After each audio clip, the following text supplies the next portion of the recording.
እኔ እነሱ መደባሪያ ነኝ ወይ ትላለህ እኮ ለምን አላህ የፈጠረኝ ትላለህ አንዱ እንደዚህ ሲናገር ሰምቻለሁ ወላሂ ልትደበርብኝ የፈጠርከኝ ያለው አላህ ነው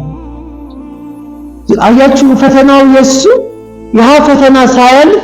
ሌላ ፈተና ወደቀ አላህን በዚህ ደረጃ መዳፈር ማለት ለምን ፈጠርከኝ ለምን አትወስደኝም የሚሉ ሰዎች አሉ ለምን እንደፈጠረ ያውቃል አላህ መቼ መውሰድ እንዳለበትም ያውቃል ይሄን ፈተና አንተ ላይ ያመጣው ለምን እንደሆነ ያውቃል ስለዚህ ፈተና የምንፈተንበት ዓለም ላይ ያለነው ፈተናው አንዳንዴ ይበዛል አላህ የለም ወይ የሚል ደረጃ እስክንደርስ ድረስ ያደርሰናል አላህ ከዚህ ሁሉ ኸልቅ እኔን ብቻ ነጥሎ የጠመደኝ እስከሚመስለን ድረስ ምን አላህ ጠመደኝ የሚል ሰው አለ እኮ አንዳንድ ያያችሁ ፈተናው ገንፍሎ ሲወጣ ክፉ ንግግር ያናግራል